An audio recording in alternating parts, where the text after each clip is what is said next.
Good afternoon everyone. कैसे हो आप लोग? आज हम लोग एनसीईआरटी 6 क्लास की सेकेंड चैप्टर पढ़ेंगे। ओके, फर्स्ट चैप्टर हम लोग ने पढ़ा था विविधता, डाइवर्सिटी। सेकेंड चैप्टर है विविधता एवं भेदभाव, है ना, पार्शियलिटी। भेदभाव होते हैं। विविधता और भेदभाव का मतलब है कि कब हम, अगर हमसे कुछ कोई अलग है तो उनको विविधता कहेंगे, और कब जब हमसे कुछ अलग होता है तो उसे भेदभाव कहेंगे। ठीक है, दोनों में फ़र्क को देखेंगे, कैसे समझेंगे कि दोनों विविधता और कब विविधता हो रहा है और कब वो हमारे साथ भेदभाव हो रहा है। ओके, तो चलिए स्टार्ट करते हैं।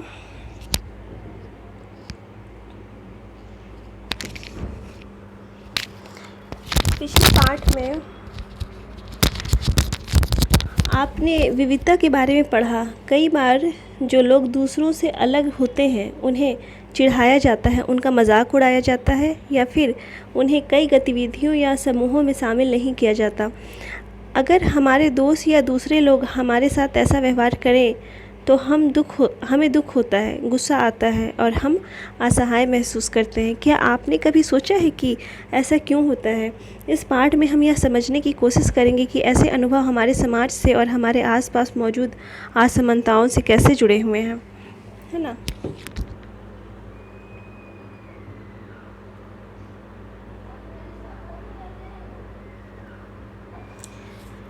ये बता रहे हैं कि कभी कभी क्या होता है, यहाँ पर लिखा हुआ है, थोड़ा सा लाइट हो गया है।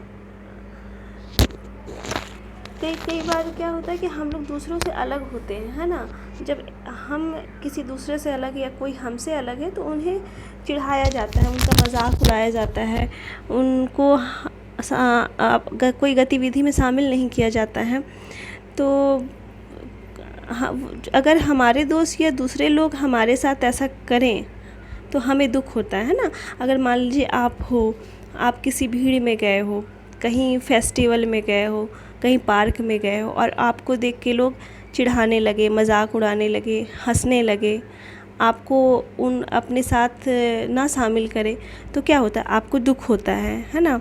आपको दुख होगा। जब आप अपने फ्रेंड्स के साथ करोगे तो आपके दोस्तों को भी दुख होगा। तो ऐसा क्यों होता है? क्या आपने कभी इसके बारे में सोचा है ना। तो इस पाठ में, यानी इस चैप्टर में, हम इसी बारे में बात करेंगे।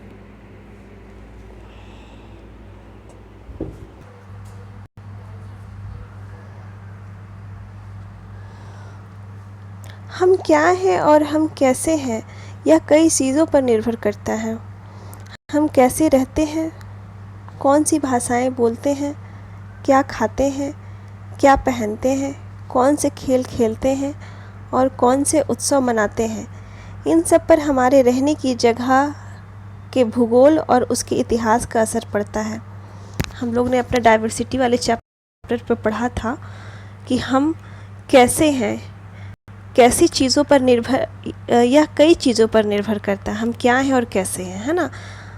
कैसे रहते हैं, कौन सी भाषा लैंग्वेज इस्तेमाल करते हैं, क्या खाते पीते हैं, क्या खेलते हैं, कौन से फेस्टिवल मनाते हैं, ये किस पे निर्भर करता है? हमारे भूगोल, हमारे जोग्राफिकल एरिया और उसके इतिहास पर, है ना। जैसे हम लोगों ने एग्ज़ाम्पल देखा था लद्दाख का, केरल का, तो वहाँ का जोग्राफिकल एरिया का जो जोग्राफिकल वेदर वगैरह अलग था, व्यापार का तरीका अलग था, क्योंकि एक फर्टिलाइज्ड सॉइल था, एक बर्फीला पहाड़ी एरिया था।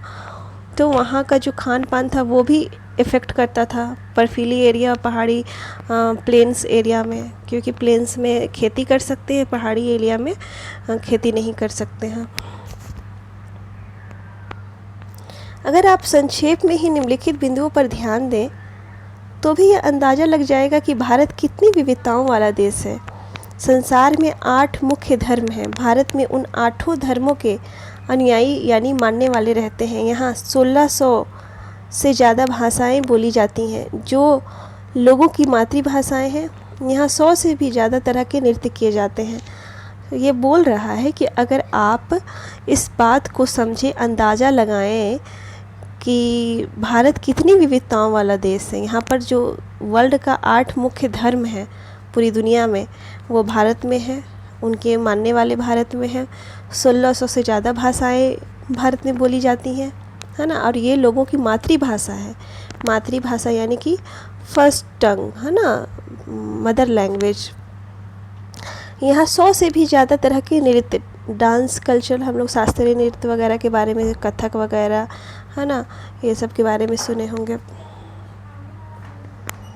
यह विविधता हमेशा खुश होने का कारण नहीं बनती। यानी जो डाइवर्सिटी है ये हमेशा हमें खुशी नहीं देती है। क्या है आगे देखते हैं। हम उन लोगों के साथ सुरक्षित एवं आश्वस्त महसूस करते हैं जो हमारी तरह दिखते हैं, बात करते हैं, कपड़े पहनते हैं और हमारी तरह सोचते हैं। कभी कभी जब हम ऐसे लोगों से मिलते हैं जो हमसे बहुत भिन्न होते हैं तो हमें वे बहुत अजीब और अपरिचित लग सकते हैं। ये बता रहा है, अब आप इसे समझ पा रहे होंगे कि हम अपने जैसे लोग, अपने कास्ट के, अपने कल्चरल के, अपने एज के, है ना, अपने टाइप के, अपने जैसे दिखने वाले, अपने जैसे फेस्टिवल को मनाने वाले, उनके साथ अगर हम रहते हैं तो हम बहुत सुरक्षित और आश्वस्त महसूस करते हैं। कभी कभी ऐसा बता रही है स्टोरी। और हम जो हमारी तरह दिखते हैं,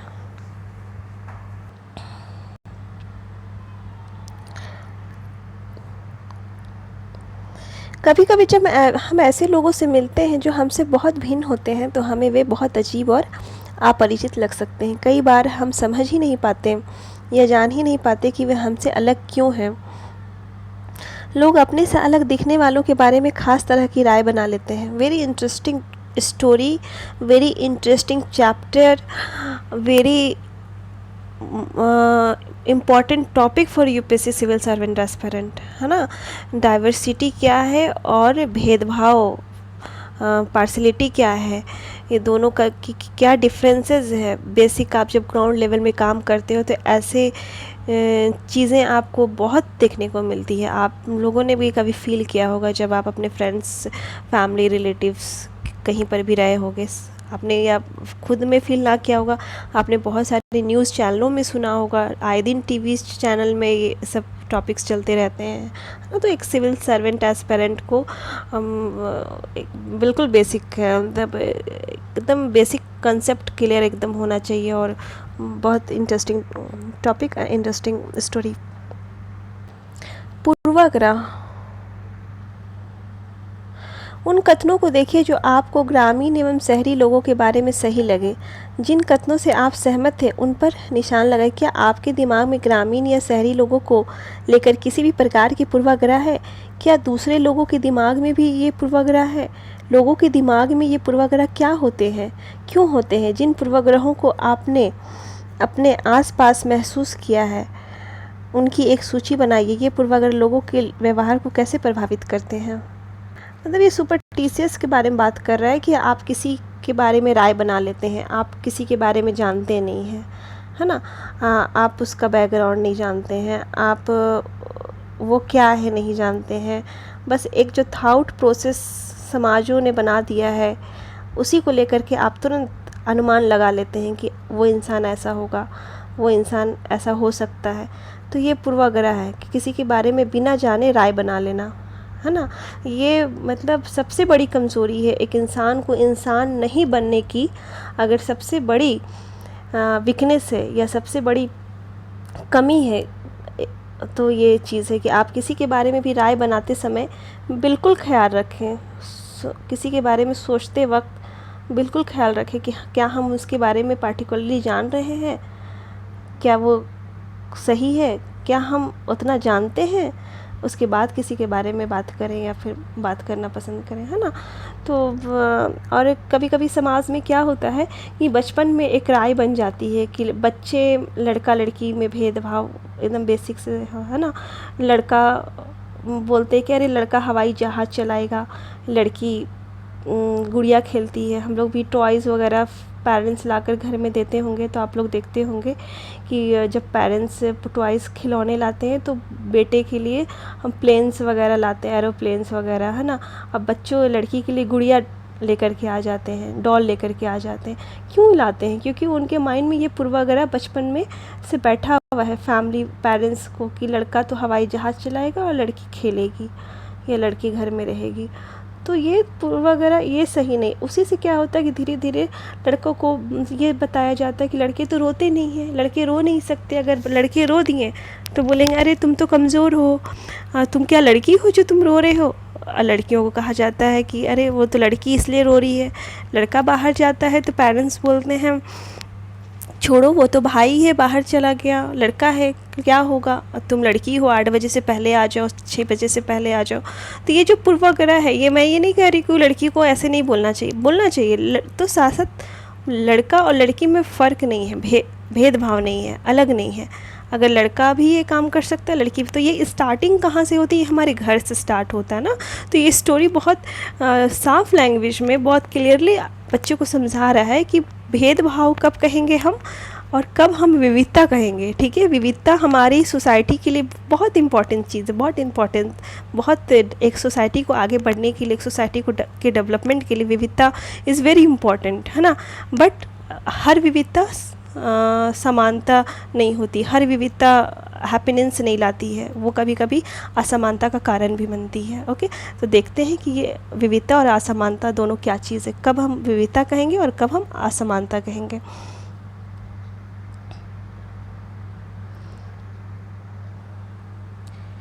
ग्रामीण लोग, आधे से ज़्यादा भारतीय गाँवों में रहते हैं। गाँव के लोग आधुनिक प्रौद्योगिकी का इस्तेमाल करना पसंद नहीं करते। ये एक है ना, क्या है, ये एक पूर्वाग्रह है। क्या है कि आधा से गांव के लोग आधुनिक प्रौद्योगिकी का इस्तेमाल करना पसंद नहीं करते, लेकिन ऐसा नहीं है। गांव के लोग आजकल आप जान रहे हो कि ज़्यादा इंटरनेट सर्विसेज वगैरह, ज़्यादा अच्छे से डेवलपमेंट वगैरह गांव के लोग करते हैं। एक पूर्वाग्रह बना दिया जाता है कि गांव के लोग ये नहीं करते, ये पसंद नहीं करते। फसल की बुआई और कटाई के समय परिवार के लोग खेतों में 12 से 14 घंटों तक काम करते हैं। सही, ग्रामीण लोग काम की तलाश में शहरों की ओर हस्तांतरण करने को बाध्य होते हैं। क्यों बाध्य होते हैं? इसका भी कारण है।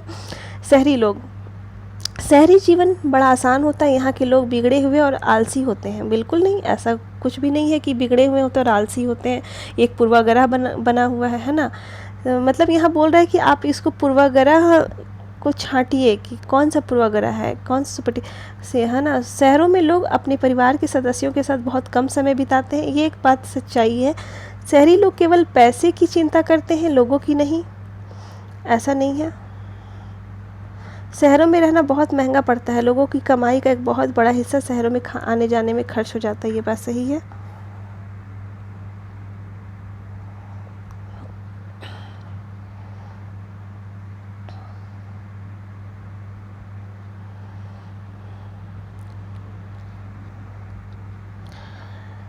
इनमें से कुछ कथन ग्रामीण लोगों को अज्ञानी की तरह देखते हैं। सही बात है। अब बोलते हैं कि ये इंटरनेट प्रौद्योगिकी वगैरह इस्तेमाल गांव के लोग करना पसंद नहीं करते हैं। तो ये अब कुछ में ये कथन तो अब समझते हैं कि ग्रामीण लोग अज्ञानी है, बट ऐसा तो है नहीं। जबकि शहर में रहने वाले लोगों को आलसी एवं सिर्फ पैसे से सरोकार रखने वालों की तरह देखते हैं। ऐसा भी नहीं है कि शहर के सारे लोग आलसी हैं और सब सारे लोग सिर्फ पैसे के पीछे भागते हैं। ऐसी भी बात नहीं है। ये एक पूर्वाग्रह बना दिया गया है ना। जब हम किसी के बारे में पहले से कोई राय बना लेते हैं और उसे हम अपने दिमाग में बिठा लेते हैं तो वह पूर्वाग्रह का रूप ले लेती है। बिल्कुल। अब जैसे कि फॉर एग्ज़ाम्पल एक सोसाइटी है, ठीक है, तो एक राय हमेशा बनी हुई है लड़कियों के प्रति और एक राय हमेशा लड़कों के प्रति बनी हुई है। ठीक है, कोई ज़रूरी नहीं है कि अगर वहाँ पर 10 लोग हैं तो 10 लोग जो राय बनी हुई सोसाइटी में वैसे ही वही राय को लेकर के लड़कों और लड़कियाँ चल रही हैं। हो सकता है कि कुछ अलग सच्चाई हो, कोई अलग रियलिटी हो, अच्छा हो कुछ, लेकिन जो हमारे माइंड में राय बनी हुई किसी के बारे में, हम उसी राय को उठा करके तुरंत सेट कर देते हैं वहाँ पर और उसके बारे में सोच लेते हैं कि फला ऐसा होगा, ऐसा तो ऐसा होते आ रहा है हमेशा, तो ऐसा इसलिए ऐसा होगा। तो ये मतलब अगर आप एक इंसान बनना चाहते हो, एक अच्छे इंसान बनना चाहते हो, रियली में एक जेन्युइन इंसान, मतलब इंसान का एक फ़ीचर है कि अगर आपको सही रास्ते पे चलना है, आपको लाइफ टाइम हैप्पी रहना है, तो आपको अपने पूर्वाग्रह, अपने राय को साइड में रखना होगा और आपको वहाँ न्यूट्रल, क्या सही है क्या गलत है, उस पर आपको डिसीज़न लेना होगा, है ना। तो ये मतलब आप जब civil aspirant, civil service exams वगैरह में, मतलब जब आप सिविल लाइन में जाओगे, ब्यूरोक्रेट्स बनोगे, लोक सेवक बनोगे, है ना, सिविल सर्वेंट बनोगे, तो बिल्कुल ये वेरी इम्पॉर्टेंट थिंग्स जो हमारे डे टू डे लाइफ में हम लोग को फेस करना पड़ेगा। ज़्यादातर यह राय नकारात्मक होती हैं। जैसा कि कथनों में दिया गया है, लोगों को आलसी या कंजूस मानना भी पूर्वाग्रह है। बिल्कुल, जब हम यह सोचने लगते हैं कि किसी काम को करने का कोई एक तरीका ही सबसे अच्छा और सही है, तो हम अक्सर दूसरों की इज्जत नहीं कर पाते जो उसी काम को दूसरी तरह से करना पसंद करते हैं। बिल्कुल, उदाहरण के लिए अगर हम सोचें कि अंग्रेजी सबसे अच्छी भाषा है और दूसरी भाषाएं महत्वपूर्ण नहीं है, तो हम अन्य भाषाओं को बहुत नकारात्मक रूप से देखेंगे। परिणाम स्वरूप हम उन लोगों की शायद इज्जत नहीं कर पाएंगे जो अंग्रेजी के अलावा अन्य भाषाएं बोलते हैं। बिल्कुल, ये कह रहा है कि हम एक राय बना लेते हैं कि अंग्रेजी भाषा, मान लीजिए एग्जाम्पल दे रहा है कि अच्छी है और कोई भाषाएं अच्छी नहीं है, तो और जो दूसरी भाषा बोलने वाले लोग हैं, अगर उनको हम देखेंगे तो हमको लगेगा कि ये लोग अच्छे नहीं हैं, है ना, उनकी उतनी इज्जत नहीं कर पाएंगे। लैंग्वेज का जो पूर्वाग्रह हमारे माइंड में बैठा हुआ है, हम कई चीज़ों के बारे में पूर्वाग्रह ही हो सकते हैं। लोगों के धार्मिक विश्वास, उनकी चमड़ी का रंग, जिस क्षेत्र से वे आते हैं, जिस तरह से वे बोलते हैं, जैसे कपड़े वे पहनते हैं इत्यादि, है ना। हम लोगों ने देखा होगा कि अब बहुत सारे भेदभाव होते हैं सोसाइटी में, उनके धार्मिक विश्वास, कल्चरल कस्टम्स को लेकर के वो किस तरह के कस्टम्स को फॉलो करते हैं, उनकी चमड़ी का रंग, कोई गोरा है, वाइट है, मिल्की है, विटेस है, ब्लैक है, रेडिस है ना, रेडिनियंस वगैरह। तो हम लोग अभी अमेरिकन कंट्री में देखे हैं, जो इतने वर्ल्ड की लार्जेस्ट डेमोक्रेसी और वर्ल्ड की ओल्डेस्ट डेमोक्रेसी एंड वर्ल्ड की लार्जेस्ट जीडीपी कंट्रीब्यूशन है, इतनी डेवलप कंट्री है, लेकिन वहाँ पर भी अफ्रीकन कंट्रीज़ के अफ्रीकन पर्सन के साथ किस तरह का भेदभाव होता है चमड़ी के रंग के कारण, जिस क्षेत्र से वे आते हैं उनके कारण भी, क्योंकि वो अफ्रीकन लोग हैं, है ना, अफ्रीकन लोग हैं, तो क्षेत्र के कारण उनके साथ भेदभाव होता है। जिस तरह से वे बोलते हैं, जैसे कपड़े वे पहनते हैं इत्यादि। ओके,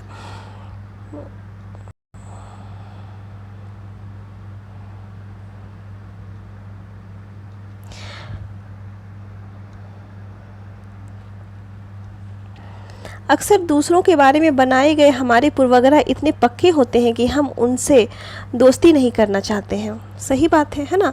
जो हम इतना बचपन से माइंड में बैठा हुआ है किसी के बारे में गलत ख्याल, सोसाइटी में कभी किसी कास्ट को लेकर के, किसी के कल्चरल धर्म को, किसी के कलर्स को लेकर के, है ना।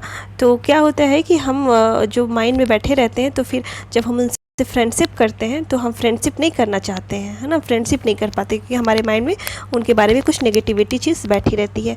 इस वजह से कई बार हमारा व्यवहार ऐसा होता है कि हम उन्हें दुख पहुंचा देते हैं। सही बात है। लड़के और लड़की में भेदभाव, वेरी मतलब एग्जाम्पल, करेंट एग्जाम्पल, ये लड़की और लड़की हम लोग सोसाइटी में देखते हैं, हज़ारों सालों से लड़का लड़की में भेदभाव होते आया है और आज भी हो रहा है, चाहे वो कोई भी सेक्टर हो, एजुकेशन सेक्टर हो, पॉलिटिकल सेक्टर हो, साइंस में हो। ऐसा नहीं कि सब जगह है, लड़कियां बहुत ऊपर उठ रही हैं, लेकिन आप जब काम करते हो कहीं पर, अपने ऑफिस में काम कर रहे, तो आप फील कर पाओगे कि लड़का और लड़की में सैलरी में असमानता है ना।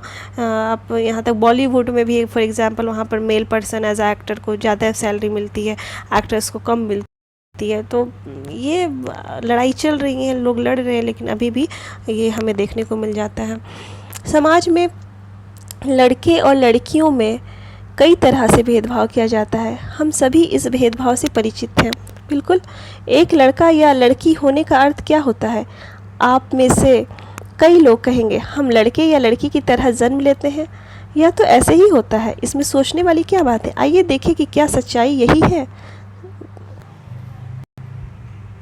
नीचे दिए गए कथनों की सूची में से तालिका को भरिए अपने उत्तर के कारणों पर चर्चा कीजिए। ये बहुत ही सुशील है।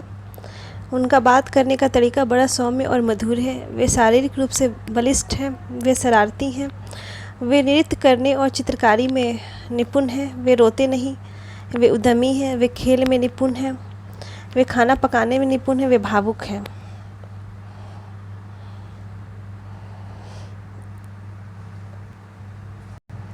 ये बोल रहा है कि ये सेंटेंस दिया हुआ है तो लड़का इसमें से क्या करता है, लड़की क्या करते हैं। वे बहुत ही सुशील है। लड़की के बारे में कहा जा रहा है उनका बात करने का तरीका बहुत सौम्य और मधुर है। लड़की के बारे में वे शारीरिक रूप से बलिष्ठ है। लड़का के बारे में वे शरारती हैं। लड़का के बारे में वे नृत्य और चित्रकारी में निपुण है। लड़की के बारे में वे रोते नहीं। लड़का के बारे में वे उद्यमी है। लड़का के बारे में वे खेल में निपुण है। लड़का के बारे में वे खाना पकाने में निपुण है। लड़की के बारे में वे भावुक है। लड़की के बारे में, यानी ये जो लाइन है इसमें एक पूर्वाग्रह बना दिया गया है। ज़रूरी नहीं कि वो भावुक है तो इमोशनल सिर्फ लड़कियां होती हैं, लड़के भी होते, लड़के भी रोते हैं, है ना। लेकिन ये जो पूर्वाग्रह बना दिया है इसके कारण लोगों का माइंड में ऐसा सेट हो गया है कि लड़के ही नहीं रोते, सिर्फ लड़कियां रोती हैं। बट ऐसा नहीं है। लड़कों को भी दुख होती है। लड़कियों को जैसे तकलीफ़ होती है, जैसे आंसू आते हैं वैसे लड़कों को भी आते हैं, है ना। तो नहीं आने के कारण हार्ट अटैक वगैरह हो रहे हैं। अभी खाना पकाने में निपुण ज़रूरी नहीं है। इतने बड़े वर्ल्ड में मास्टर शेफ्स वगैरह हैं, वो खाना डेलिशियस खाना बनाते, टेस्टी खाना लड़के लोग हैं। तो ये कोई ज़रूरी नहीं कि लड़कियां खाना बनाने, ये पूर्वाग्रह बना दिया गया है लोगों की। खेल में निपुण, आजकल लड़कियां हर खेलों में आगे हो रही हैं, है ना। ओलंपिक्स में खेल रही हैं, वर्ल्ड में चैम्पियन बॉक्सिंग में है, हर चीज़ में है, तीरंदाजी में है, यहाँ तक कि पैरा ओलंपिक्स वगैरह होता है उसमें है। हर खेल में लड़कियां आगे हैं। तो आजकल वैसा पूर्वाग्रह नहीं है। निपुण, उद्यमी, बिल्कुल बिजनेस से लड़कियां भी कर रही हैं। रोते नहीं, लड़के रोते नहीं, लड़कियां भी आजकल बहुत बोल्ड हो गई हैं, वो भी नहीं रोती हैं। बहुत सारे ऐसे फेसेस आते हैं जहां वो अपने आप को बहुत कंट्रोल कर लेती हैं।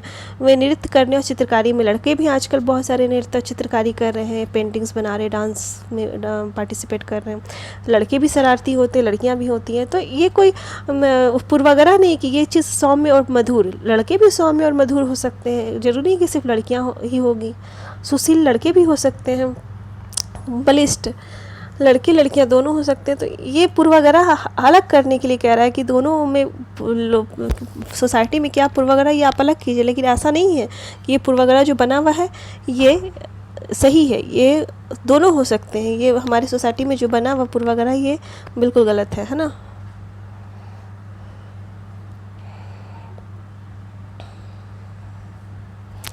देखते लोग तरह तरह की बातें करते हैं।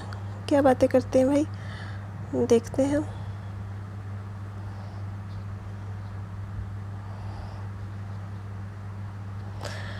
मैं लड़खड़ाता हूँ, मेरी बोली लड़खड़ाती है। इसके अलावा और भी बहुत कुछ। कभी मैं उदास हो जाता हूँ तो कभी दुखी। लोग मेरा मजाक उड़ाते हैं। यह नई बात नहीं, अगर तुम मेरी जगह होते तो क्या करते। ये बेचारा दिव्यांग है, देख रहे हो, है ना। तो ये बोल रहा है कि मैं लड़खड़ाता हूँ, मेरी बोली भी लड़खड़ाती है ना, और सब लोग मजाक उड़ाते हैं। वो पूछ रहा कि अगर आप मेरी जगह होते तो क्या करते। ऑब्वियसली कितनी दुख की बात है ना। एक सिविल एस्पिरेंट, हम लोग को पता है कि मसूरी में जहाँ ट्रेनिंग होती है वहाँ आपको व्हील चेयर में बैठा कर आँख में पट्टी बांध करके ट्रेनिंग करवाया जाता, ताकि एक आप दिव्यांग पर्सन आपके सामने आ जाए, है ना। EWS के वैसे पर्सन आ जाए तो आप उनकी दर्द को समझ पाओ, तभी तो आप उनका हेल्प कर पाओगे, उनको सर्विस दे पाओगे। तो एक नॉर्मल इंसान में ये फीलिंग्स रहनी चाहिए कि आप लोगों की तकलीफ़ को समझ सको, तब तो आप इंसान हो, वरना इंसान नहीं हो भाई। तुम दूसरों से कितनी अलग दिखती हो। मैं एक इंसान हूँ, मुझे शर्म आती है, घूरती आँखों से मैं छिप जाना चाहती हूँ। ये बोल रही क्योंकि व्हील चेयर में बैठी हुई है, लोग सब इसको घूर घूर के देखते हैं, अलग टाइप का, है ना। इसको अच्छा नहीं लगता, वो नॉर्मल से नहीं देखते हैं। क्या उसका दिमाग सही है? सिर्फ इसलिए कि मेरी टांगें डगमगाती है लोग सोचते हैं कि मेरा दिमाग भी डगमगाता है। कितना अफसोस का बात है, अब आप सोच लो। हाँ, अगर आप ऐसे ऊपर वाला ना करे कि कोई हमें से ऐसा ऊपर वाले ने बना देता और उसके टांग डगमगाते हैं। इसका मतलब ये नहीं कि उसका दिमाग इसका पूरा, लेकिन लोग सोचता है कि टांग डगमगा रहा है तो इसका माइंड में इसका सही नहीं होगा। ये एक माइंडसेट लोगों का बना हुआ है ना, हमारे सोसाइटी में।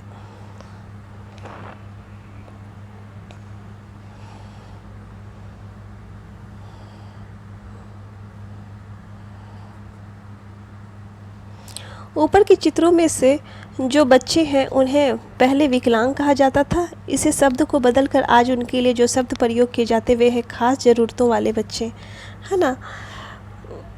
मोस्ट,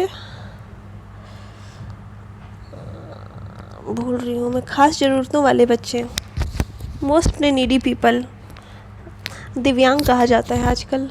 उनके बारे में लोगों के पूर्वाग्रहों को यहाँ बड़े अक्षरों में दिया गया है, साथ में उनकी अपनी भावनाएं और विचार भी दिए गए हैं।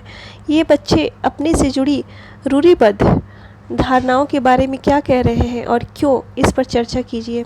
बिल्कुल, आपकी राय में क्या खास ज़रूरतों वाले बच्चों को सामान्य स्कूल में पढ़ना चाहिए या उनके लिए अलग स्कूल होने चाहिए? अपने जवाब के पक्ष में तर्क दीजिए। बिल्कुल, अलग स्कूल क्यों होनी चाहिए? सब साथ में पढ़ेंगे तभी तो एक जैसा लगेगा। हाँ, कुछ अलग ज़रूरत उनके लिए वहाँ पर अवेलेबल, जैसे हम व्हील चेयर वाले के लिए वो स्लाइड सीढ़ी होनी चाहिए, है ना, नॉर्मल के लिए सीढ़ी वाले होने चाहिए। तो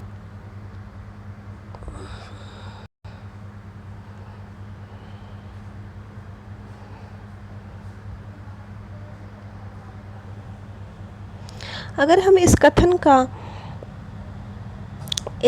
कथन को लें कि वे रात नहीं, तो आप देखेंगे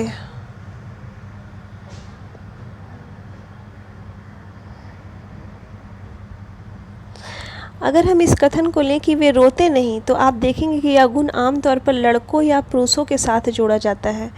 बचपन में जब लड़कों को गिर जाने पर चोट लग जाती है तो माता पिता एवं परिवार के अन्य सदस्य अक्सर यह कहकर चुप कराते हैं कि रो मत, तुम तो लड़के हो, लड़के बहादुर होते हैं, रोते नहीं हैं। जैसे जैसे बच्चे बड़े होते जाते हैं वे यह विश्वास करने लगते हैं कि लड़के रोते नहीं हैं। यहाँ तक कि अगर किसी लड़के को रोना आए भी तो वह अपने आप को रोक लेता है। लड़का यह मानता है कि रोना कमजोरी की निशानी है। हालांकि लड़कों और लड़कियों दोनों का कभी कभी रोने का मन करता है, खासकर जब उन्हें गुस्सा आए या दर्द हो। लेकिन बड़े होने तक लड़के सीख जाते हैं या अपने को सिखा लेते हैं कि रोना नहीं है। अगर एक बड़ा लड़का रोए तो उसे लगता है कि दूसरे उसे चिढ़ाएंगे या उसका मजाक बनाएंगे, लेकिन ऐसा नहीं है। ये पूर्वाग्रह बना दिया गया है बचपन से, कान में सुनते सुनते सुनते सुनते हमारे सोसाइटी में, फैमिली में, है ना, हमारे पेरेंट्स से। तो बच्चों बड़े होते तक उनको लगने लगता है कि अगर हम रोएंगे तो लोग हमको चिढ़ाएंगे, इसलिए वह दूसरों के सामने में रोने से अपने आप को रोक लेता है। हम लगातार यह सुनते रहते हैं कि लड़के ऐसे होते हैं और लड़कियां ऐसी होती हैं। समाज की इन मान्यताओं को हम बिना सोचे समझे मान लेते हैं। हम विश्वास कर लेते हैं कि हमारा व्यवहार इनके अनुसार ही होना चाहिए। हम सभी लड़कों और लड़कियों को उसी छवि के अनुरूप देखना चाहते हैं, है ना। ये पूर्वाग्रह हमारे माइंड में है कि लड़के तो ऐसे ही होते हैं, लड़कियां ऐसी होती हैं। ये माइंड सेट हमें दूर करना होगा। As a civil servant, as a civil aspirant, as a in society, as a person also. कोई ज़रूरी नहीं कि आप सिविल सर्वेंट को तो ज़रूरी इस तरह का माइंडसेट रखना ही नहीं, लेकिन एक अच्छे इंसान के लिए, एक इंसान बनने के लिए भी ये थिंग्स बहुत ज़रूरी है कि उनको बिल्कुल न्यूट्रल रहना है ना। कोई धारणाएं अपने माइंड में किसी भी तरह का पूर्वाग्रह किसी के प्रति नहीं बनाना चाहिए। रूढ़िबद्ध धारणाएं बनाना, जब हम सभी लोगों को एक ही छवि में बांध देते हैं या उनके बारे में पक्की धारणा बना लेते हैं, जब हम सभी लोगों को एक ही छवि में बांध देते हैं या उनके बारे में पक्की धारणा बना लेते हैं तो उसे रूढ़िबद्ध धारणा कहते हैं, है ना। रूढ़िबद्ध धारणा यानी कि पुराने ख्याल, पुराने कि एक ही तरह का, जैसे एक पर्सन के बारे में किसी ने एक पर्सन गलत काम किया और वो किसी कास्ट का है, तो फिर क्या होता है कि अगर उस कास्ट का और भी बहुत पर्सन, चाहे वो पर्सन अच्छा क्यों ना हो, हम एक माइंडसेट बना लेते हैं कि अरे ये उस कास्ट का है, ये उस धर्म का है, तो वो उसी तरह का होगा, है ना। बट ऐसा नहीं है। कई बार हम किसी खास देश, धर्म, लिंग के होने के कारण किसी को कंजूस, अपराधी या बेवकूफ़ ठहराते हैं। ऐसा दरअसल उनके बारे में मन में एक पक्की धारणा बना लेने के कारण होता है। हम देश, धर्म आदि में हमें कंजूस, अपराधी, बेवकूफ़ लोग, हर देश, धर्म आदि में हमें कंजूस, अपराधी, बेवकूफ़ लोग मिल ही जाते हैं। सही बात है। कोई एक देश ऐसा नहीं है, कोई एक धर्म ऐसा नहीं है जहाँ पर कंजूस नहीं है, अपराधी नहीं है, बेवकूफ़ नहीं है। हर धर्म, हर देश में ऐसा है। कोई एक पर्टिकुलर से धर्म या देश में ऐसा नहीं है। तो सिर्फ इसलिए कि कुछ लोग उस समूह में वैसे हैं, पूरे समूह के बारे में ऐसी राय बनाना वाजिब नहीं है, है ना। ये बोल रहा है कि ज़रूरी नहीं कि कुछ लोग कुछ उस समूह में ऐसे हैं, मान लीजिए कि कोई कास्ट का ही बात, ज़्यादा धर्म, हमारी पॉलिटिकल सिस्टम धर्म से बहुत अटैच्ड है, तो इसकी एग्जांपल को बहुत ईज़िली हम लोग समझ पाते हैं कि अगर कुछ लोग, एक धर्म के कुछ लोग अगर अच्छे नहीं हैं या किसी भी तरह के गलत काम कर रहे हैं, तो ज़रूरी नहीं कि उनका और भी सारे धर्म के लोग वैसे ही, उनका भी सोच वैसे ही है, ये वाजिब नहीं है, है ना। इस प्रकार की धारणाएं हमें प्रत्येक इंसान को एक अनोखे और अलग व्यक्ति की तरह देखने से रोक देती है। बिल्कुल, अगर आपको रियली में अच्छा इंसान बनना है, लाइफ में हैप्पी रहना है, कुछ अच्छा करना है, तो आपको हर इंसान को एक अलग तरीके से देखना है, अलग व्यक्ति की तरह देखना है ना। प्रत्येक इंसान अलग है, डिफरेंट है हमसे, आपसे। हर इंसान कुछ ना कुछ तरीक़ों से, दुनिया में अगर 7 अरब पॉपुलेशन, 8 अरब पॉपुलेशन, तो वो 8 अरब पॉपुलेशन हर तरीक़ों से एक दूसरे से अलग है।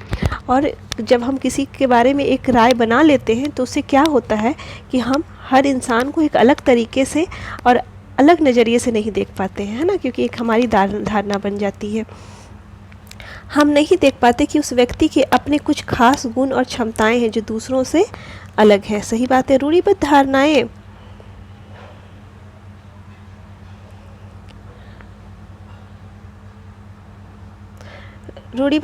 बड़ी संख्या में लोगों को एक ही प्रकार के खांचे में जड़ देती है। जैसे माना जाता था कि हवाई जहाज़ उड़ाने का काम लड़कियां नहीं कर सकती। इन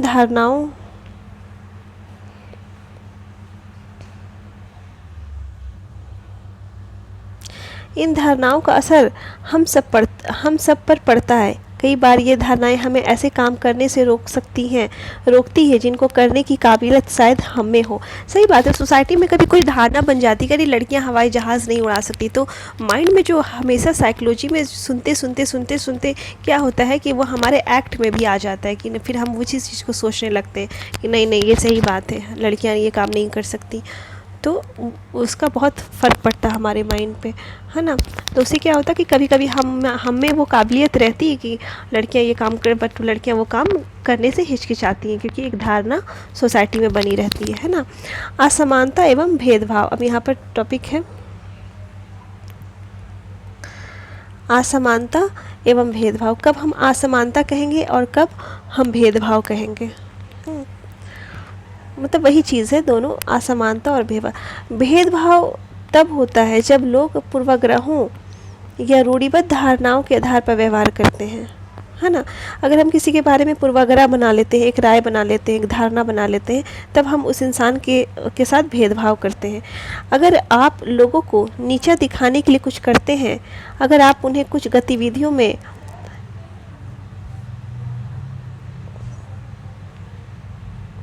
भाग लेने से रोकते हैं, किसी खास नौकरी को करने से रोकते हैं, या किसी मोहल्ले में रहने नहीं देते, एक ही कुएं या हैंडपंप से पानी नहीं लेने देते, और दूसरा द्वारा इस्तेमाल किए जा रहे कप या गिलास में चाय नहीं पीने देते, तो इसका मतलब है कि आप उनके साथ भेदभाव कर रहे हैं। एंशियंट टाइम में, हज़ारों साल पहले, या कभी कभी आज भी बहुत सॉफ्टली होता है। आप कहीं कहीं रेस्टोरेंट में, होटल में, अभी तो वैसा हमारे कॉन्स्टिट्यूशन में बन गया है कि एक जुर्म है, फंडामेंटल राइट है, ऐसा नहीं होगा। लेकिन SC/STs के साथ में अभी भी आप देखोगे कि जो बहुत सारे ऐसे कास्ट के लोग हैं जो अगर जाएंगे होटल वगैरह तो वो मना कर देते हैं, रिफ्यूज़ कर, नहीं यहाँ नहीं है ना। कुछ जगह पे अभी भी ऐसे न्यूज़ वगैरह में आप लोग देखते होंगे, आता है।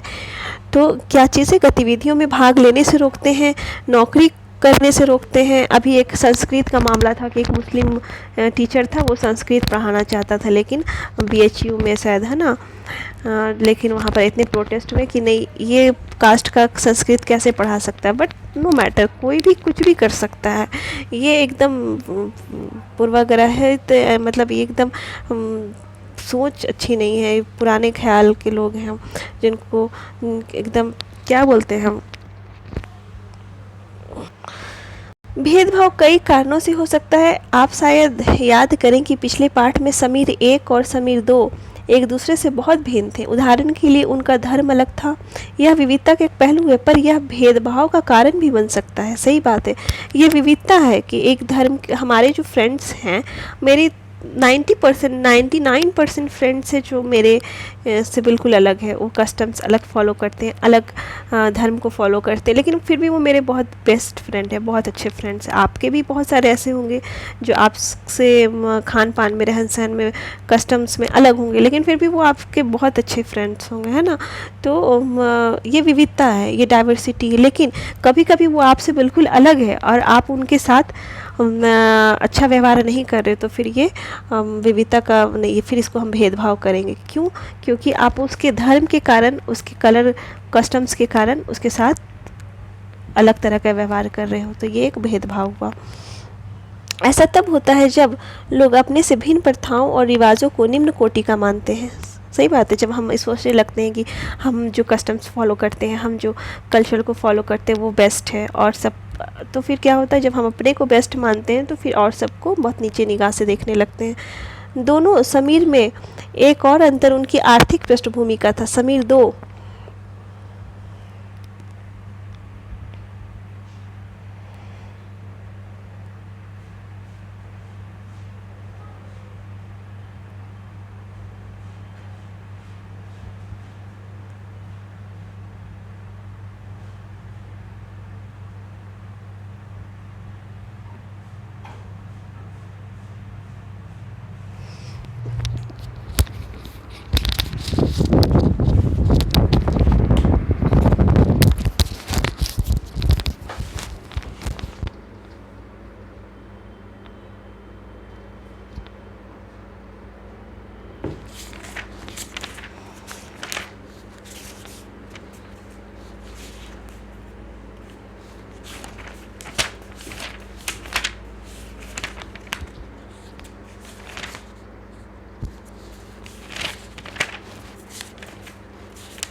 समीर 2 विविधता का पहलू नहीं है ना। समीर 2 गरीब रहता है, यह तो असमानता है। बहुत लोगों के पास अपने खाने, कपड़े और घर की मूल ज़रूरतों को पूरा करने के लिए साधन और पैसे नहीं होते। यानी कि जैसे अगर अलग कास्ट है, अलग कस्टम्स है, अलग खान पान है, अगर अलग रहन सहन है, तो ये एक डाइवर्सिटी हुआ। बट एक गरीब है, एक अमीर है, एक स्कूल गया, एक स्कूल नहीं गया, एक के पास संसाधन है, एक के पास अपने ज़रूरतों को पूरे करने के लिए वो संसाधन नहीं है। तो क्या हुआ, ये डाइवर्सिटी नहीं है, ये फिर असमानता है ना। और ये असमानता कैसे पैदा होती है? पूर्वाग्रहों से पैदा होती है, रूढ़िबद्ध धारणाओं से पैदा होती है। सुपरस्टिशियस लोग जो एक के प्रति, तो उसके प्रति जब एक धारणा बना लेते हैं तो उनको वो मौके नहीं मिल पाते हैं, बराबरी नहीं सोसाइटी में होती है, तो इससे क्या क्रिएशन होता है? असमानता पैदा होती है, और ये विविधता का पहलू नहीं है ना। इस कारण दफ्तरों, अस्पतालों, स्कूलों आदि में उनके साथ भेदभाव किया जाता है। कुछ लोगों को विविधता और असमानता पर आधारित दोनों ही तरह के भेदभाव का सामना करना पड़ता है। एक तो इस कारण कि वे उस समुदाय के सदस्य हैं जिनकी संस्कृति को मूल्यवान नहीं माना जाता, ऊपर से यदि वे गरीब हैं और उनके पास अपनी ज़रूरतों को पूरा करने के साधन नहीं है तो इस आधार पर भी भेदभाव किया जाता है। ऐसे दोहरे भेदभाव का सामना कई जनजातीय लोगों, धार्मिक समूहों और ख़ास क्षेत्र के लोगों को करना पड़ता है ना। कभी कभी क्या होता है कि धर्म के कारण भी भेदभाव का शिकार होते हैं कुछ लोग, और उसके बाद गरीब है, उनके पास संसाधन नहीं रहते हैं, तो उसके कारण भी वो भेदभाव यानी दोहरी भेदभाव होते हैं उनके साथ। और ऐसे कौन से लोग हैं? जो जनजातीय लोग हैं, SC STs है, आदिवासी लोग हैं, कुछ धार्मिक समूह भी हैं सोसाइटी में, कुछ खास क्षेत्र के लोगों के साथ है ना भेदभाव के। जैसे कि आप नॉर्थ ईस्ट का एग्जांपल ले लीजिए, वहाँ को हम दिल्ली वगैरह में स्टूडेंट लोग पढ़ते हैं, नॉर्थ ईस्ट नागालैंड या मेघालय या असम से आकर के, तो वहाँ के लोगों को यहाँ पर थोड़ा चिढ़ाया, चाइनीज़ वगैरह बोल करके ऐसे चिढ़ाया जाता है। और कभी कभी आप लोग देखो कि लड़ाई झगड़े भी हो जाते हैं, झगड़े बढ़ भी जाते हैं, है ना। तो ये एक भेदभाव किया जाता है उनके साथ, किस लिए? क्योंकि एक खास क्षेत्र से आते हैं, है ना, और एक खास तरह के कपड़े, खाने पान का और दिखने में एक खास अलग तरह के लगते हैं, सबसे वो अलग लगते हैं।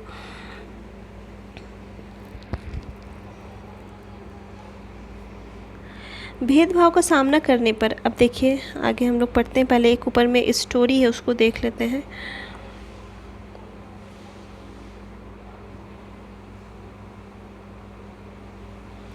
कुछ मुसलमानों के बारे में ये आम रूढ़िबद्ध धारणा है कि वे लड़कियों को पढ़ाने में रुचि नहीं लेते, इसलिए उन्हें स्कूल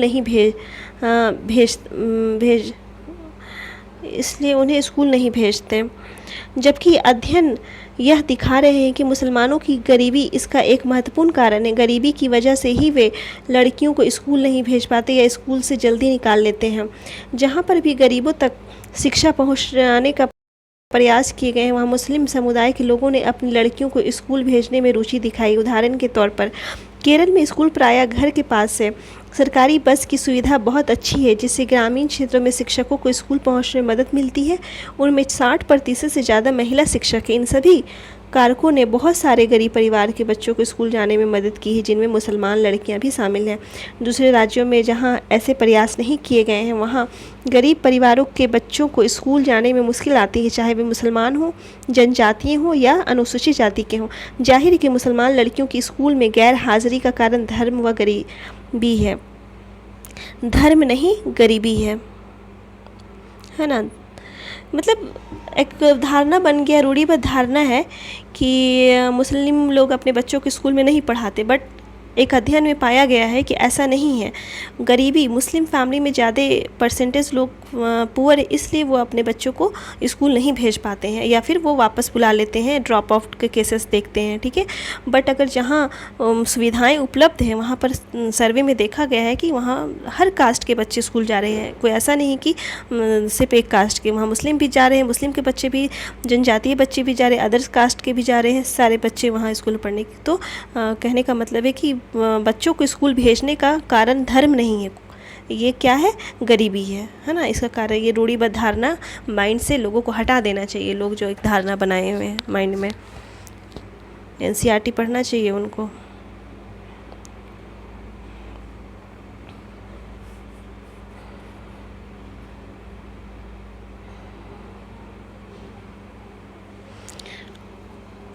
भेदभाव का सामना करने पर अब देखिए आगे, अपनी आजीविका चलाने के लिए लोग अब अलग अलग तरह के काम करते हैं, जैसे पढ़ाना, बर्तन बनाना, मछली पकड़ना, बढ़ाईगिरी, खेती एवं बुनाई आदि। लेकिन कुछ कामों को दूसरों के मुकाबले अधिक महत्वपूर्ण माना जाता है। सफाई करना, कपड़े धोना, बाल काटना, कचरा उठाना जैसे कामों को समाज में कम महत्व का माना जाता है, इसलिए जो लोग इन कामों को करते हैं उनको गंदा और अपवित्र माना जाता है। यह जाति व्यवस्था का एक बड़ा ही महत्वपूर्ण पहलू है। जाति व्यवस्था में लोगों के समूहों को एक तरह की सीढ़ी के रूप में रखा गया है, जिसमें एक जाति दूसरी जाति के ऊपर या नीचे थी। उन्होंने अपने आप को इस सीढ़ी में सबसे ऊपर रखा। उन्होंने अपने को ऊंची जाति का और उत्कृष्ट कहा। जिन समूहों को इस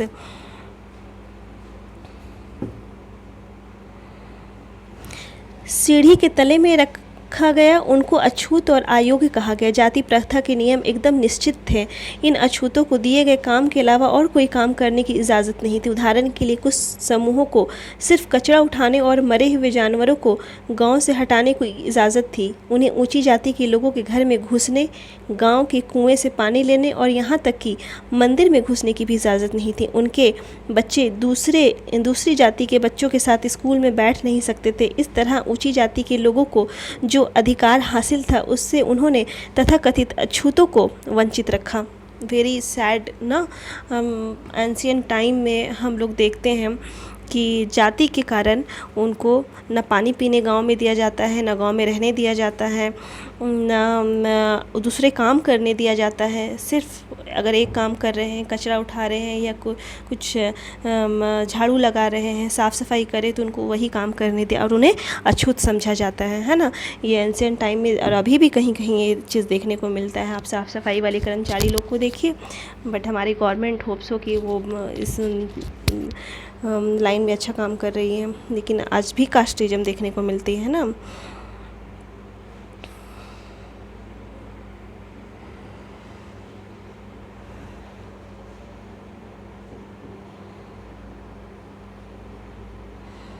हम यहाँ देखते हैं दलित शब्द के बारे में क्या बोला है।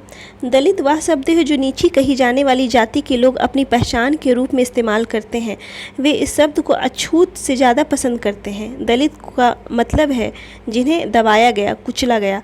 दलितों के अनुसार यह शब्द दर्शाता है कि कैसे सामाजिक पूर्वाग्रहों और भेदभाव ने दलित लोगों को दबा कर रखा है। सरकार ऐसे लोगों को अनुसूचित जाति के वर्ग में रखती है। यानी कि दलित का शब्द है, दलित तो यानी कि जो अछूत कहना उनको अच्छा नहीं लगता है तो वो दलित कहते हैं, और दलित का मतलब दबाया गया या कुचला गया, है ना। और सरकार इन लोगों को, दलितों को अनुसूचित जाति के वर्ग में रखती हैं। और दलित शब्द किसने दिया है? हम लोग जानते हैं कि हमारे महात्मा गांधी ने, है ना। जाति के आधार पर कक्षा में किसी बच्चे को दूसरे बच्चों के साथ बैठाना भेदभाव का एक रूप है, ऑब्वियसली।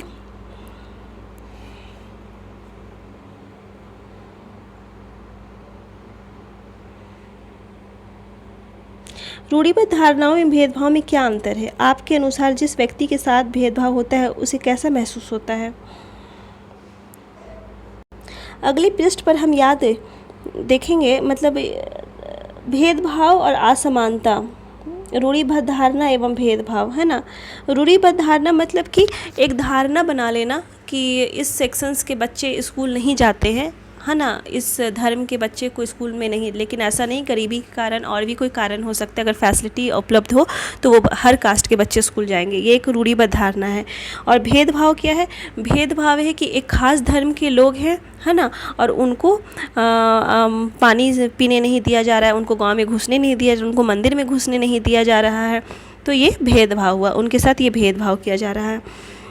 अगली पृष्ठ पर हम यह देखेंगे कैसे भारत की एक मशहूर हस्ती को भेदभाव का सामना करना पड़ा था। यह भाग हमें यह समझने में मदद करेगा कि कैसे जाति के तहत बहुत बड़ी संख्या में लोग भेदभाव के शिकार हुए। भारत के एक महान नेता डॉक्टर भीमराव अंबेडकर ने जाति व्यवस्था पर आधारित भेदभाव के अपने अनुभवों के बारे में लिखा है। यह अनुभव उनको 1901 में हुआ था, जब वे केवल 9 साल के थे। वे महाराष्ट्र में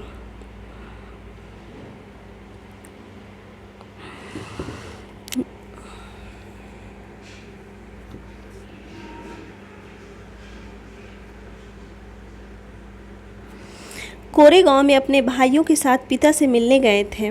वो बता रहे हैं कि उनके साथ कैसे भेदभाव हुआ 1901 में, जब वो 9 साल के थे। तो वो बता रहे अपनी स्टोरी में कि कोरेगांव में उनका एक गांव है, वहाँ पर अपने भाइयों के साथ पिता से मिलने गए थे। बड़ी देर हमने इंतज़ार किया पर कोई नहीं आया। 1 घंटा बीत गया तो स्टेशन मास्टर पूछने आ गए। उन्होंने हमसे हमारे टिकट मांगे जो हमने दिखा दिए। उन्होंने पूछा कि हम वहाँ क्यों रुके हुए थे। हमने बताया कि हमें कोरेगांव जाना था और हम पिताजी या उनके नौकर के आने का इंतज़ार कर रहे थे, लेकिन दोनों में से कोई भी नहीं पहुँच पाया था और हमें पता नहीं था कि कोरेगांव कैसे पहुँचते हैं। हमने बहुत अच्छे कपड़े पहन रखे थे। हमारे कपड़ों और बोली से कोई भी यह अंदाज़ा नहीं लगा सकता था कि हम अछूतों के बच्चे थे। निश्चय ही स्टेशन मास्टर को यह लगा कि हम ब्राह्मण बच्चे हैं और वे हमारी मुश्किल को देखकर बड़े परेशान हुए, जैसा कि हिंदुओं में होता ही है। स्टेशन मास्टर ने हमसे पूछा कि हम कौन हैं। बिना एक पल भी सोचे मेरे मुंह से निकल गया कि हम महार हैं। बम्बई प्रांत में महार समुदाय को अछूत माना जाता था। उनको एकदम से धक्का लगा, वे भौचक्के रह गए। उनके चेहरे पर अचानक परिवर्तन हुआ। हमने देख लिया कि एक अजीब सी घृणा की भावना उन पर हावी हो गई थी। उन्होंने जैसे ही मेरा जवाब सुना, वे अपने कमरे में वापस चले गए और हम वहीं खड़े रह गए। 15-20 मिनट बीत गए। सूरज बिल्कुल छिप सा गया था। पिताजी आए नहीं थे और ना ही उनका नौकर, और अब स्टेशन मास्टर भी हमें छोड़कर चले गए थे। हम काफ़ी घबराए हुए थे। यात्रा के शुरू में जो खुशी और उत्साह की भावना थी, उसकी जगह अब अत्यधिक उदासी ने ले ली थी। आधे घंटे के बाद स्टेशन मास्टर लौट कर आए तो पूछा कि हम क्या करने की सोच रहे हैं। हमने कहा कि अगर हमें किराए पर एक बैलगाड़ी मिल जाती तो हम कोरेगांव जा सकते थे। अगर कोरेगांव ज़्यादा दूर नहीं हो तो हम फ़ौरन निकलना चाहते थे। वहाँ किराए पर कोई बैलगाड़ी चल रही थी, कई बैलगाड़ी चल रही, लेकिन मैंने स्टेशन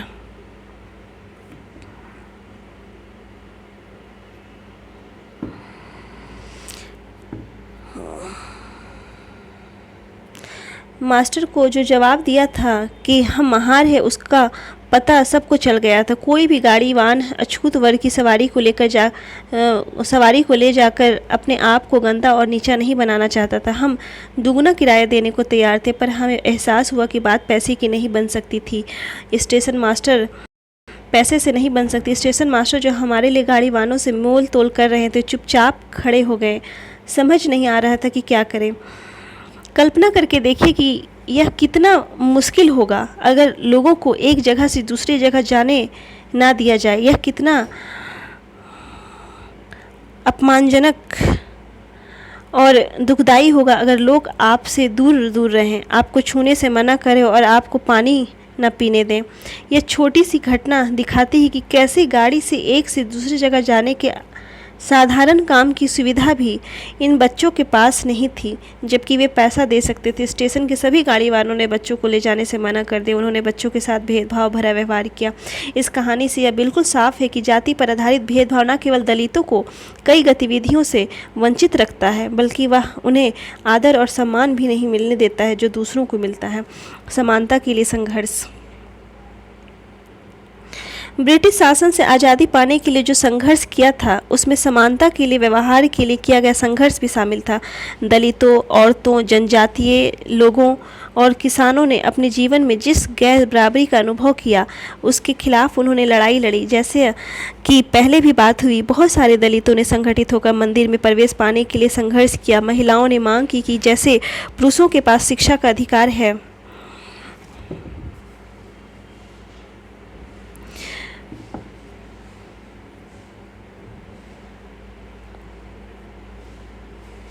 वैसे उन्हें भी अधिकार मिले। किसानों और दलितों ने अपने आप को जमींदारों और उनकी ऊंची ब्याज की दर से छुटकारा दिलाने के लिए संघर्ष किया। 1947 में भारत जब आज़ाद हुआ और एक राष्ट्र बना, तो हमारे नेताओं ने समाज में व्याप्त कई तरह की असमानताओं पर विचार किया। संविधान को लिखने वाले लोग भी इस बात से अवगत थे कि हमारे समाज में कैसे भेदभाव किया जाता है और लोगों ने उसके खिलाफ किस तरह संघर्ष किया है। कई नेता इन लड़ाइयों के हिस्सा थे, जैसे डॉक्टर अंबेडकर। इसलिए नेताओं ने संविधान में ऐसी दृष्टि और लक्ष्य रखा जिससे भारत में सभी लोगों को बराबर माना जाए। समानता को एक अहम मूल्य की तरह माना गया है जो हम सभी को एक भारतीय के रूप में जोड़ती है। प्रत्येक व्यक्ति को समान अधिकार और समान अवसर प्राप्त हैं। अस्पृश्यता यानी छुआछूत को अपराध की तरह देखा जाता है और इसे कानूनी रूप से खत्म कर दिया गया है। लोग अपनी पसंद का काम चुनने के लिए बिल्कुल आज़ाद हैं। नौकरियां सभी लोगों के लिए खुली हुई हैं। इन सब के अलावा संविधान ने सरकार पर यह विशेष जिम्मेदारी डाली थी कि वह गरीबों और मुख्य धारा से अलग थलग पड़ गए समुदायों को इस समानता के अधिकार के फायदे दिलवाने के लिए विशेष कदम उठाएं। संविधान के लेखकों ने यह भी कहा कि विविधता की इज्जत करना, उसे मूल्यवान मानना समानता सुनिश्चित करने में बहुत ही महत्वपूर्ण कारक है। उन्होंने यह महसूस किया कि लोगों को अपने धर्म का पालन करने, अपनी भाषा बोलने, अपने त्यौहार मनाने और अपने आप को खुले रूप में अभिव्यक्त करने की आज़ादी होनी चाहिए। उन्होंने कहा कि कोई एक भाषा धर्म या त्यौहार सबके लिए अनिवार्य नहीं बनना चाहिए। उन्होंने जोर दिया कि सरकार सभी धर्मों को बराबर मानेगी। इसलिए भारत एक धर्मनिरपेक्ष देश है जहां लोग बिना भेदभाव के अपने धर्म का पालन करते हैं। इसे हमारी एकता के महत्वपूर्ण कारक के रूप में देखा जाता है कि हम इकट्ठे रहते हैं और एक दूसरे की इज्जत करते हैं। हालांकि हमारे संविधान में इन विचारों पर जोर दिया गया है, पर यह पाठ इसी बात को उठाता है कि असमानता आज भी मौजूद है। समानता वह मूल्य है जिसके लिए हमें निरंतर संघर्ष करते रहना होगा। भारतीयों के लिए समानता का मूल्य वास्तविक जीवन का हिस्सा सच्चाई बने, इसके लिए लोगों के संघर्ष, उनके आंदोलन और सरकार द्वारा उठाए जाने वाले कदम बहुत ज़रूरी हैं, है ना। ये बता रहे हैं कि अंग्रेज़ों से जब हमारी आज़ादी लड़ाई लड़ रहे थे हम लोगों ने, तो उस वक्त डॉक्टर भीमराव अंबेडकर हम लोग जानते हैं कि कॉन्स्टिट्यूशन को फ्रेम करने में उनका कितना बड़ा रोल है। तो कॉन्स्टिट्यूशन में ये चीज़ को डाला गया है कि छुआछूत भेदभाव करना ये कानूनी अपराध है और समय समय पर सरकार इसके लिए कदम उठाएगी और हमें निरंतर संघर्ष करते रहना है समानता के लिए, है ना, असमानता को दूर करने के लिए, ठीक है। और यहाँ पर हर इंसान को अपने धर्म का पालन करने के लिए, अपने कहीं आने जाने के लिए, अपने त्यौहार मनाने के लिए, अपनी बातों को अभिव्यक्त करने के लिए, जिससे किसी को ठेस ना पहुँचे, है ना। इसमें भी कुछ रिस्ट्रिक्शन है, हम लोग आगे पॉलिटी में पढ़ेंगे। और हमारा देश सभी धर्मों को मानने वाला देश है, यानी कि हमारा देश कोई एक पार्टिकुलर धर्म को नहीं मानता है। हमारा देश धर्मनिरपेक्ष देश है। तो ये चीज़ हमारे कॉन्स्टिट्यूशन में डाला गया। जो एंशिएंट टाइम में लोगों के साथ, दलितों के साथ भेदभाव हुआ और आज भी कहीं कहीं ये भेदभाव होते हैं, बट ये कानूनी अपराध है और हमें निरंतर मिलकर संघर्ष करते रहना है ताकि हम समानता का लक्ष्य को पा सकें, है ना।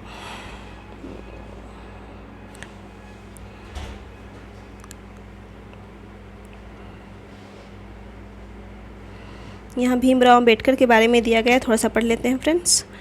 डॉक्टर भीमराव अंबेडकर 1891 से 1956, 1891 में उनका बर्थ हुआ और 1956 में उनकी मृत्यु हुई, को भारतीय संविधान के पिता एवं फादर ऑफ द कॉन्स्टिट्यूशन कहते हैं। डॉक्टर भीमराव अंबेडकर एवं दलितों के सबसे बड़े नेता के रूप में जाना जाता है। डॉक्टर अंबेडकर ने दलित समुदाय के अधिकारों के लिए लड़ाई लड़ी थी। उनका महार जाति में जन्म हुआ था जो अछूत मानी जाती थी। महार लोग गरीब होते थे, उनके पास ज़मीन नहीं थी और उनके बच्चों को वही काम करना पड़ता था जो वे खुद करते थे। उन्हें गांव के बाहर रहना पड़ता था और गरीब और गांव के अंदर आने की इजाज़त नहीं थी। अंबेडकर अपनी जाति के पहले व्यक्ति थे जिसने अपनी कॉलेज की पढ़ाई पूरी की और वकील बनने के लिए इंग्लैंड गए। उन्होंने दलितों को अपने बच्चों को स्कूल कॉलेज भेजने के लिए प्रोत्साहित किया। दलितों से अलग अलग तरह की सरकारी नौकरी करने को कहा ताकि वे जाति प्रथा, जाति व्यवस्था से बाहर निकल पाएँ। दलितों के मंदिर में प्रवेश के लिए जो कई प्रयास किए जा रहे थे उनका अंबेडकर ने नेतृत्व किया। उन्हें ऐसे धर्म की तलाश थी जो सबको सम्मान निगाह से देखे। जीवन में आगे चलकर उन्होंने धर्म परिवर्तन करके बौद्ध धर्म को अपनाया। उनका मानना था कि दलितों को जाति प्रथा के खिलाफ अवश्य लड़ना चाहिए और ऐसा समाज बनाने की तरफ काम करना चाहिए जिसमें सबकी इज्जत हो, ना कि कुछ ही लोगों की, है ना। तो लास्ट में उन्होंने बौद्ध धर्म, ऐसे धर्म की तलाश की जहाँ पर सबको समान नज़र से देखा जाता था। लास्ट में उन्होंने बौद्ध धर्म को अपना लिया क्योंकि बौद्ध धर्म में क्या था कि वहाँ से भिक्षु भिक्षुणीय लोग, हर धर्म के, हर जाति के लोग वहाँ पर